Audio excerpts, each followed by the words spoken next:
मित्रों नमस्कार, स्वागत है आपका यूनिक सॉल्यूशन में। मैं हूं शोभित मिश्रा। आज हम लोग भारतीय अर्थव्यवस्था में भारत में कृषि का भाग 2 देखने जा रहे हैं। इससे पहले कल हम लोगों ने भाग 1 देखा था और उसमें हम लोगों ने कृषि की भूमिका, साथ में भारत में कृषि का महत्व, इसके साथ में हम लोगों ने देखा था कि भारतीय कृषि की क्या विशेषताएं हैं और भारतीय कृषि के समक्ष क्या चुनौतियां हैं। इन सबको हम लोगों ने देखा था और आज इसको हम लोग आगे बढ़ाते हैं। तो कृषि विपणन आज हम लोगों को सबसे पहले देखना है। किसान खेतों में अनाज उत्पन्न करता है और किस तरीके से उसकी फसल बेची जाएगी, कितने रेट पर बेची जाएगी, यह सभी चीज़ें जो है कृषि विपणन के अंतर्गत आती हैं। तो कृषि, आप जानते हैं कि कृषि राज्य सूची का विषय है। राज्य सूची का विषय होने के कारण जो है राज्य स्तर पर एक राज्य स्तरीय कृषि उत्पाद बाजार समिति बनाई जाती है। State agriculture produce marketing committee SAPMC होती है और यह SAPMC जो है इसके अंतर्गत राज्यों के अंतर्गत कई सारे जिले होते हैं, उन जिलों के अंतर्गत कई सारी तहसीलें होती हैं और उन तहसीलों के अंतर्गत कई सारे जो हैं ब्लॉक होते हैं और उस स्तर पर सबसे छोटी कमेटी जो होती है उसको सोसाइटी बोला जाता है। किसान का जो उत्पाद है वह सबसे पहले सोसाइटी तक पहुंचता है। तो राज्य स्तरीय कृषि उत्पाद बाजार समिति जो कि राज्य स्तर पर है, इसको समझते हैं। जैसा कि बताया गया, कृषि राज्य का विषय है, इसलिए प्रत्येक राज्य में राज्य सरकारों के द्वारा कृषि उत्पाद के विपणन के लिए, मतलब कि बेचने के लिए राज्य स्तरीय संस्थाओं का निर्माण किया गया और जिन्हें APMC कहा जाता है। APMC का मतलब एग्रीकल्चर प्रोड्यूस मार्केटिंग कमेटी। इस राज्य स्तरीय कृषि उत्पाद बाजार समिति के अंतर्गत APMC बनाई गई, एग्रीकल्चर प्रोड्यूस मार्केटिंग कमेटी। और इस शब्द से आप परिचित हैं। यह शब्द कृषि कानून के जो अभी विरोध हुआ किसानों के द्वारा, उसमें यह शब्द बहुत चर्चा में रहा, क्योंकि किसान कह रहे थे कि APMC खत्म की जाएंगी, मतलब कि मंडियां खत्म की जाएंगी। तो दरअसल सरकार उन तक अपनी बात पहुंचाने में असमर्थ दिखी और यह कह सकते हैं किसानों को, जो सरकार थी वह किसानों को समझा पाने में नाकाम रही, इसलिए यह कृषि कानूनों का विरोध देखने को मिला। तो APMC में जो है किसान अपने प्रोडक्ट बेचते हैं, या कह सकते हैं APMC किसान से प्रोडक्ट खरीदती हैं। और यह जो राज्य स्तरीय कृषि उत्पाद बाजार समिति है वह इन APMC मंडियों का नियमन करती है, जो मंडियों का नियमन करती है। राज्य में APMC का नियमन जो है राज्य स्तरीय कृषि उत्पाद बाजार समिति कर रही है और पूरे भारत में इन APMC का नियमन जो है नाफेड के अंतर्गत किया जाता है। नाफेड का पूरा नाम क्या है? National agriculture cooperation marketing federation of India limited. NAFED का पूरा नाम है, हिंदी में कह सकते हैं राष्ट्रीय कृषि सहकारी विपणन संघ। यह नाफेड क्या करता है? पूरी APMC, भारत में जो भी APMC हैं उनका नियमन नाफेड के द्वारा किया जाता है और राज्य में जो APMC हैं उनका नियमन जो है राज्य स्तरीय कृषि उत्पाद बाजार समिति के द्वारा किया जाता है और जो APMC हैं वह मंडियों का नियमन कर रही है। तो नाफेड जो है, इसकी स्थापना 21 अक्टूबर 1958 को की गई। इसका मुख्यालय दिल्ली में है और बहुराज्य समिति अधिनियम द्वारा यह गठित की गई है। तो APMC को आप समझ लेते हैं। APMC फिलहाल आप देख चुके हैं। तो यह समितियां मंडियों का निर्माण करती हैं। APMC agriculture produce marketing committee, यह समितियां मंडियों का निर्माण करती हैं जहां कृषि उत्पादों को बेचा जाता है। इसमें कुछ व्यापारियों को लाइसेंस जारी किया जाता है जो बोली लगाकर किसानों का उत्पादन खरीदते हैं। देखिए, यह जो 3 अभी कृषि कानून आए, पहला कृषि कानून है फार्मर प्रोडक्ट एक्ट 2020 और दूसरा कानून कह सकते हैं फार्मर प्राइस एश्योरेंस एक्ट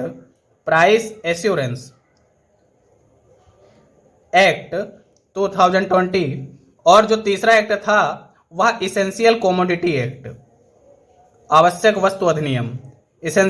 और यह इसेंशियल कमोडिटी एक्ट जो था यह पहले 1955 में भी आया था, लेकिन उसको संशोधित करके 2020 में फिर लाया गया है।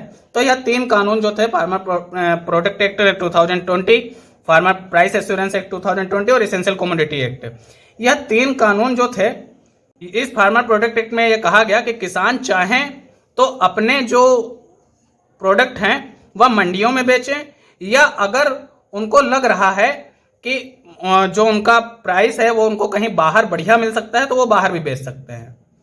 फार्मर प्राइस एश्योरेंस एक्ट 2020 के अंतर्गत सरकार ने कॉन्ट्रैक्ट फार्मिंग की भी परमिशन दी। कॉन्ट्रैक्ट फार्मिंग का मतलब क्या है? ऐसे किसान जो हैं कॉन्ट्रैक्ट फार्मिंग करना चाहते हैं। कॉन्ट्रैक्ट आप जानते हैं, अगर मतलब कि उत्पादन करने से पहले ही किसान किसी फैक्ट्री से या किसी व्यापारी से या पहले ही कॉन्ट्रैक्ट कर लेते हैं कि वह व्यापारी किसान की फसल को इतने रुपए में उत्पादन के बाद में खरीदेगा, तो उत्पादन के बाद में चाहे उसकी फसल भले ही खराब क्यों ना हो, जो व्यापारी होगा वह किसान को उतने रुपए प्रदान करेगा। तो इसी को बोला गया फार्मर प्राइस एश्योरेंस एक्ट और इसी को कॉन्ट्रैक्ट फार्मिंग कहा गया। और इसका भी किसानों ने विरोध किया कि ऐसे व्यापारी उनके जो फार्मर हैं उनकी खेती पर उनका कब्जा कर सकेंगे। और इसेंशियल कमोडिटी 2020 यह भी एक्ट आया। तो दरअसल सरकार ने किसानों तक अपनी पूरी बात को समझा पाने में असमर्थ दिखी और इसीलिए इसका जो है किसानों के द्वारा विरोध किया गया। और यह जो कमियां हैं एपीएमसी, यह बात मैंने आपको क्यों बताई, क्योंकि एपीएमसी में देखिए कुछ व्यापारियों को लाइसेंस जारी किया जाता है और वह आप इन व्यापारियों को बोल सकते हैं दलाल हैं या यह ब्रोकर हैं। और यह जो ब्रोकर हैं यह क्या कर रहे हैं? एक तरफ है किसान और एक तरफ है मंडियां। किसान और मंडियां, किसानों ने अनाज उत्पादन किया, मंडियां अनाज खरीदना चाहती हैं, मंडियां जो हैं अनाज उनकी खरीद रही हैं। सरकार ने एपीएमसी क्यों बनाई? सरकार ने एपीएमसी इसलिए बनाई कि किसानों को जो है अनाज का अच्छा रेट मिल जाए। उन्होंने अनाज जैसे गेहूं उन्होंने उत्पादन किया, तो गेहूं मान लिया किसान का 18 रुपए पर केजी में उनका बिक जाए 1 केजी। और जो मंडियों का क्या काम है कि जो उपभोक्ता हैं, जो कंज्यूमर हैं, हम और आप, उन तक यह एक सस्ते रेट तक पहुंच जाए, 22 रुपए प्रति किलो का पहुंच जाए। अब हुआ क्या इसका उल्टा, यह जो दलाल आए मंडियों में, इन्होंने किसानों से जो उनकी फसल खरीदी उसके बदले उनको कम रुपया दिया। 18 रुपया पर किलो सरकार चाहती थी वो खरीद लें मंडियां, लेकिन उन्होंने उसको खरीदा 15 रुपए पर किलो के हिसाब से, जिससे किसानों को कम रुपया मिला।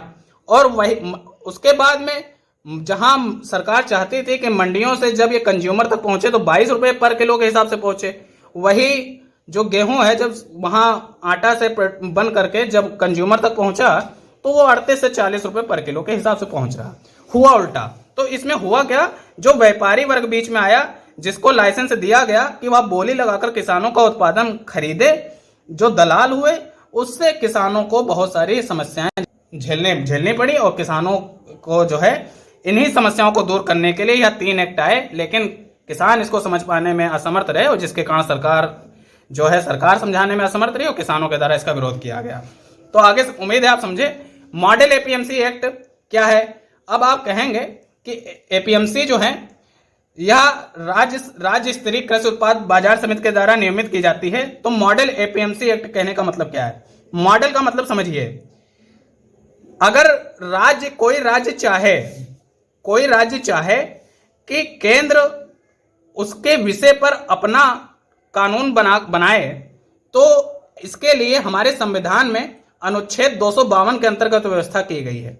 अनुच्छेद 252 के अंतर्गत अगर कोई केंद्र सरकार से कहता है कि वह राज्य सूची के विषय पर कानून बनाए, तो संसद उस पर कानून बना सकती है। और इसी अनुच्छेद 252 को ध्यान में रखते हुए जब मतलब कि राज्यों के द्वारा सरकार से यह अनुरोध किया गया कि आप एपीएमसी को चलाने के लिए कोई एक आदर्श एक्ट बनाएं। जैसे हम लोग कहते हैं ना कि हम लोग किसको फॉलो करें, तो उदाहरण लेते हैं कि हम लोग विवेकानंद जी को फॉलो करें, तो आखिर एपीएमसी एक्ट को किसके अनुसार फॉलो करें? तो एक कोई आदर्श एक्ट होना चाहिए। और उसी को ध्यान में रखते हुए मॉडल, इसके नाम से देखिए आदर्श, तो मॉडल एपीएमसी एक्ट 2003 में लाया गया। और इस मॉडल एपीएमसी एक्ट 2003 जो कि केंद्र सरकार ने बनाया था, अब यह डिपेंड करता था राज्यों पर कि राज्य चाहे उनको माने या ना माने। तो बहुत सारे राज्यों ने इसको मॉडल की तरह एक्सेप्ट भी किया और बहुत सारे राज्यों ने इसको एक्सेप्ट भी नहीं किया। तो क्या क्या इस एक्ट हम लोगों को क्या करना है, इसके बारे में नहीं समझना है कि कौन सा राज्य एक्सेप्ट करे कौन नहीं। इस एक्ट में क्या था, मॉडल एपीएमसी एक्ट, यह सभी चीजें हम लोग देख रहे हैं। NAFED, APMC, model APMC act, राज्य स्तरीय कृषि उत्पाद बाजार समितियां कृषि विपणन में। तो मॉडल एपीएमसी एक्ट 2003, इसमें क्या था, एपीएमसी बाजार के अलावा नए बाजार का निर्माण जो होगा यह किया जा सकता है। तो सरकार ने मॉडल एपीएमसी एक्ट 2003 के अंतर्गत बताया कि जो किसान हैं अगर वो एपीएमसी के अलावा कहीं बाजार में भी अपनी फसल को बेचना चाहते हैं तो नए बाजार में वो बिल्कुल बेच सकते हैं। निजी थोक बाजार, अपने थोक के हिसाब से अलग भी बेचना चाहें तो बेच सकते हैं। अब देखिए अनुबंध कृषि की अनुमति, अभी जो बात चल रही थी कॉन्ट्रैक्ट फार्मिंग की, तो अनुबंध कृषि इसी को बोला जाता है, इसकी भी अनुमति दी गई। एपीएमसी के सदस्यों का निश्चित अवधि में चुनाव, एपीएमसी के जो सदस्य होंगे उनका, अब देखिए कुछ फिक्स सदस्य अगर है तो कुछ फिक्स व्यापारियों को लाइसेंस देकर के दलाल, वही दलाल अपना मुनाफा कमा रहे हैं, लेकिन जब एपीएमसी के सदस्यों का निश्चित अवधि में चुनाव होगा तो इस प्रकार की जो दलाली व्यवस्था है उसका नियमन किया जा सकता है और एक किसान हाट की स्थापना। तो इस प्रकार से आपने मॉडल एपीएमसी एक्ट के कुछ प्रावधानों को देखा कि एपीएमसी बाजार के अलावा नए बाजारों का निर्माण, निजी थोक बाजार, अनुबंध कृषि की अनुमति, एपीएमसी के सदस्यों का निश्चित अवधि में चुनाव और किसान हाट की स्थापना। इसके अलावा आप एक शब्द से और परिचित होंगे, यह संक्षिप्त रूप है ट्राइफेड। ट्राइफेड का पूरा नाम है tribal cooperation marketing development federation of India. फिर से देखें, tribal cooperation marketing development federation of India. तो ट्राइबल से मतलब होता है जनजाति।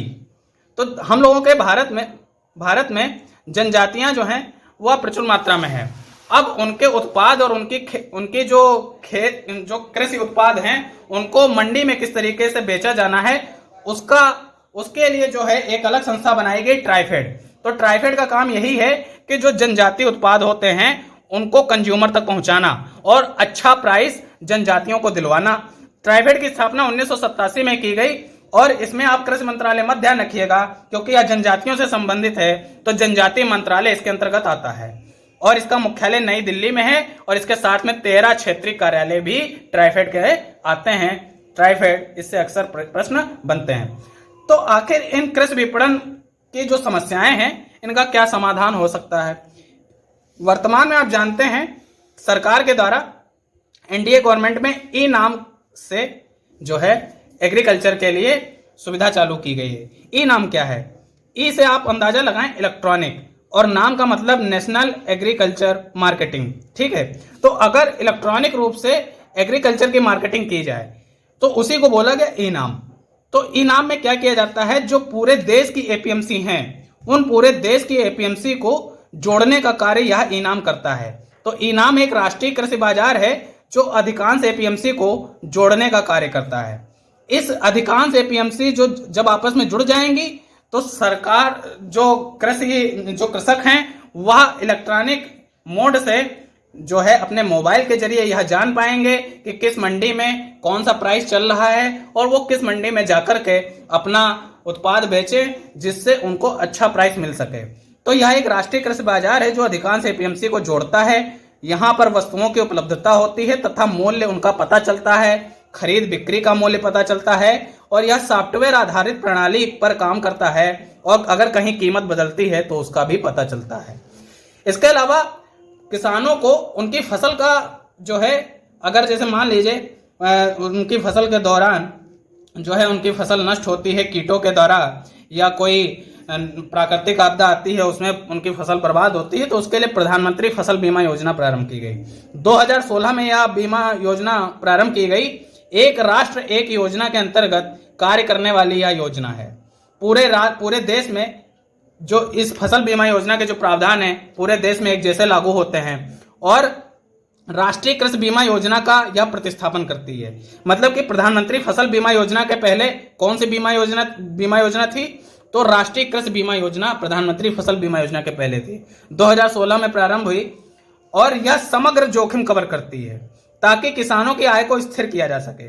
देखिए समग्र जोखिम का मतलब अगर उनकी फसल जो है खराब हो जाए, जैसा कि अभी मैंने नाम लिया कीटों की वजह से, प्राकृतिक आपदा की वजह से, तो उनको जो है उनकी आय को स्थिर किया जा सके, उनकी आय को नुकसान ना पहुंचे। जैसा कि हम लोगों का प्रधानमंत्री जी का जो मिशन है कि 2022 तक किसानों की आय को 2 गुना करना है। तो 2 गुना करना है, यह 2 गुना करने के लिए ही इनाम और प्रधानमंत्री फसल बीमा योजना जैसे कुछ जरूरी योजनाएं चालू की गई हैं। तो देखिए दूर संवेदी उपग्रह का इसमें उपयोग किया जा रहा है तथा ड्रोन के द्वारा सर्वे किया जाएगा।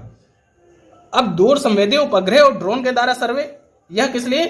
क्योंकि जिस किसान को अपनी फसल का प्राप्त होगा मुनाफा अगर नष्ट होती है तो उसके लिए जो है यह सैटेलाइट सिस्टम यूज किया जाएगा। अब इसके लिए मोस्ट इंपॉर्टेंट फैक्ट कि आखिर जो खरीफ, रबी और अन्य फसलें हैं उनके लिए कितना प्रीमियम देना होगा। तो देखिए 2% प्रीमियम खरीफ फसल के लिए दिया जाएगा, 1.5% प्रीमियम रबी फसल के लिए दिया जाएगा, 5% प्रीमियम कपास फसल के लिए दिया जाएगा।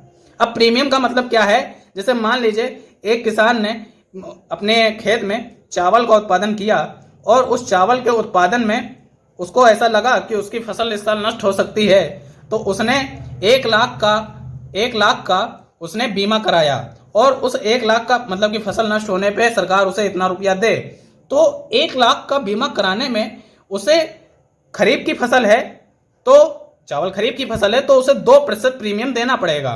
2% प्रीमियम का मतलब यह हुआ कि उसे 2,000 रुपया 1 लाख का बीमा कराने के लिए देना पड़ेगा। रबी की कोई फसल का मतलब कि उसका बीमा कराना है तो 1.5% प्रीमियम देना पड़ेगा। कपास की फसल का उसमें 5% प्रीमियम देना होगा। तो बात वही कि कीटों के द्वारा होने वाली हानि, बीमारियों से नुकसान, फसल की कटाई के बाद सभी प्रकार के जोखिम कवर किए जाएंगे इसमें। अब हम लोग देखते हैं विभिन्न प्रकार की कृषि और इसमें कई प्रकार की नई कृषियों के नाम से आप परिचित होंगे। तो चलिए बिना देरी के आगे बढ़ाते हैं। इस प्रकार की कृषि भूमि सरकार की संपत्ति होती है। किस प्रकार की कृषि भूमि सरकार की संपत्ति होती है? राजकीय कृषि में पहली कृषि हम लोग पढ़ रहे हैं राजकीय कृषि। इसके नाम से आप परिचित मतलब कि अंदाजा लगा सकते हैं कि इस प्रकार की कृषि भूमि सरकार की संपत्ति होती है, राजकीय संपत्ति होती है तथा भूमि का प्रबंधन सरकारी कर्मचारियों के द्वारा किया जाता है। इस प्रकार की कृषि आप उत्तर कोरिया, नॉर्थ कोरिया, रसिया और चाइना में देख सकते हैं। भारत में भी इसके उदाहरण हैं। भारत में कहाँ उदाहरण है? देखिए भारत में जो रिसर्च सेंटर है केवल वहां पर आप इस प्रकार की कृषि देखेंगे, क्योंकि रिसर्च सेंटर पे तो गवर्नमेंट का अधिकार होगा ही। सोयाबीन रिसर्च सेंटर जो कि इंदौर में है, इंडियन एग्रीकल्चर रिसर्च इंस्टीट्यूट जो कि दिल्ली में है, यहाँ पर आप राजकीय कृषि का उदाहरण देख सकते हैं। पूंजीवादी कृषि, पूंजीवादी कृषि क्या होती है? पूंजीवादी कृषि में क्या होता है कि इस प्रकार की कृषि में एक पूंजीपति बड़े बड़े भूखंड को खरीदता या किराए पर ले लेता है और कृषि करता है। अब देखिए बड़े भूखंड को पूंजीपति खरीद लिया और वहां पर कृषि कर रहा है, तो वो अपने मुनाफे के लिए ही कर रहा है। और भारत में यह जो पूंजीपति कृषि देखी जाती है, पूंजीवादी कृषि देखी जाती है, यह चाय, काफी और रबर के बागानों में देखी जा सकती है। चाय, काफी और रबर के बागानों में देखी जा सकती है। अन्य देशों में देख लें तो अमेरिका और कनाडा में पूंजीवादी कृषि बहुतायत में देखने को मिलती है। उसके अलावा निगमित कृषि, कोऑपरेटिव एग्रीकल्चर, तो यह क्या होता है? इस प्रकार की कृषि में कृषि भूमि का प्रबंधन एक निगम के द्वारा किया जाता है, एक निगम के द्वारा किया जाता है। और तमिलनाडु और महाराष्ट्र में देखिए जो चीनी मिलें हैं, तमिलनाडु और महाराष्ट्र में जो चीनी मिलें हैं, महाराष्ट्र में सबसे ज्यादा चीनी मिले हैं, आप इस बात से परिचित हैं। तो तमिलनाडु एवं महाराष्ट्र में जो चीनी मिले हैं इस प्रकार की कृषि करती हैं कि यह चीनी मिले ही एक निगम बना करके पूरी जमीन को खरीद करके और उस पर कृषि करती हैं। तो इस प्रकार की कृषि को क्या कहते हैं? निगमित कृषि। तर कृषि क्या होती है? ऐसी कृषि जहां पर या ऐसे क्षेत्र जहां वर्षा 200 सेंटीमीटर से ज्यादा होती है, मतलब कि बहुत ज्यादा वर्षा होती है और सिंचाई की आवश्यकता नहीं होती है, मतलब कि इतनी वर्षा ही हो जाती है कि सिंचाई की आवश्यकता नहीं रह जाती, और इसीलिए इसको बोला जाता है तर कृषि। पश्चिमी घाट जो कि अरब सागर से लगा हुआ है और पूर्वोत्तर राज्य जहां पे मेघालय में मासिन नाम और चेरापूंजी आप देखेंगे, वहां पर तर कृषि के उदाहरण आप देख सकते हैं। आर्द्र कृषि, ऐसी जगह जहां वर्षा 100 से 200 सेंटीमीटर होती है तथा अल्प सिंचाई की आवश्यकता होती है, कम सिंचाई की आवश्यकता होती है, वहां आर्द्र कृषि देखी जाती है। गंगा के मैदानी भागों में आर्द्र कृषि आप देख सकते हैं। शुष्क कृषि, 100 सेंटीमीटर से जो कम वर्षा वाले क्षेत्र हैं, 100 सेंटीमीटर से जो कम वर्षा वाले क्षेत्र हैं वहां शुष्क कृषि होती है और इस कृषि में सिंचाई की आवश्यकता होती है। सिंचाई की आवश्यकता क्योंकि वर्षा बहुत कम हो रही है। तो जैसे कि पंजाब, हरियाणा, राजस्थान, इन राज्यों में शुष्क कृषि होती है। गहन कृषि, यदि किसी क्षेत्र में शस्य गहनता 200% से अधिक है तो गहन कृषि होती है। अब देखिए शस्य गहनता को मैंने कल आपको बताया था कि जैसे मान लीजिए आपके पास में 10 हेक्टेयर की जमीन है और आपने उसमें खरीफ के मौसम के समय आपने 10 हेक्टेयर पर चावल बोया, उसके बाद रबी की सीजन आई तो उसमें आपने 7 हेक्टेयर पर गेहूं बो दिया। उसके बाद में जायद की फसल आई, जायद का मौसम आया, तब आपने उस पर 3 हेक्टेयर पे जो है कोई जायद की फसल तरबूजा या खरबूजा बो दिया। तो आपने एक साल में 20 हेक्टेयर पर खेती की। लेकिन आपके पास में वास्तविक जमीन कितनी थी? 10 थी। और इसको जब 100 से गुणा करेंगे तो ये देखिए, ये काटेंगे तब 200% आ जाएगा। और इसी को बोलते हैं हम लोग सस्य गहनता। तो यदि किसी क्षेत्र में सस्य गहनता 200% से अधिक है तो उसे गहन कृषि बोलते हैं। यदि किसी क्षेत्र में सस्य गहनता 200% से अधिक है तो इसे गहन कृषि बोलते हैं। और जापान, फ्रांस और इजराइल यह वह देश हैं जहां सस्य गहनता 200% है। मतलब कि इन देशों के पास कृषि योग्य भूमि कम है, लेकिन तब भी ये उत्पादन अच्छा करते हैं क्योंकि इनकी कृषि जो सस्य गहनता है वह ज्यादा है। अपने देश में किन राज्यों में सस्य गहनता ज्यादा है? पंजाब और हरियाणा ऐसे राज्यों को आप देख सकते हैं। समोच्च कृषि, कंटूर फार्मिंग, यह क्या होता है? पर्वतों पर होने वाली जो सीढ़ीदार कृषि होती है, ठीक है, जैसे कि जो असम वगैरह में जो चाय के बागान है पश्चिम बंगाल में, तो वहां पर होने वाली जो सीढ़ीदार कृषि है तो उसमें जो है कंटूर फार्मिंग होती है। उसमें होता क्या है कि इस प्रकार से इस सीढ़ी नुमा पैटर्न पर जो है फसल उगाई जाती है। और यहाँ पे क्या होता है कि पानी एकदम पानी अगर एक बार ऊपर से छोड़ा, मतलब कि यहाँ पे आया तो वह एकदम बह के नहीं जाता है। एक बार दिया गया पानी वह यहाँ पर भी सिंचाई करेगा, नीचे जाकर भी सिंचाई करेगा, और मतलब कि कम पानी में ज्यादा क्षेत्र की सिंचाई होती है। तो कंटूर फार्मिंग आप इससे समझे। कार्बनिक कृषि, जैविक कृषि क्या होता है? ऐसी कृषि जिसमें कोई भी रासायनिक उर्वरक का प्रयोग ना किया जाए। ऐसी कृषि जिसमें रासायनिक जो है उर्वरक या फर्टिलाइजर किसी का भी प्रयोग ना किया जाए, तो ऐसी कृषि को हम लोग कहते हैं जैविक कृषि। इसे पारिस्थितिक कृषि भी कहते हैं। सिक्किम 2016 में जैविक कृषि करने वाला पहला राज्य बना, और पूरी तरीके से जैविक कृषि करने वाला, और इसमें जैविक उर्वरक का प्रयोग किया जाता है। ठीक है, और जैविक उर्वरक आप समझ गए कि गाय वगैरह के जो उनकी गाय वगैरह का जो डंग होता है उससे जो खाद वगैरह बनाई जाए, कचुए वगैरह का उपयोग करके जैविक कृषि का उपयोग।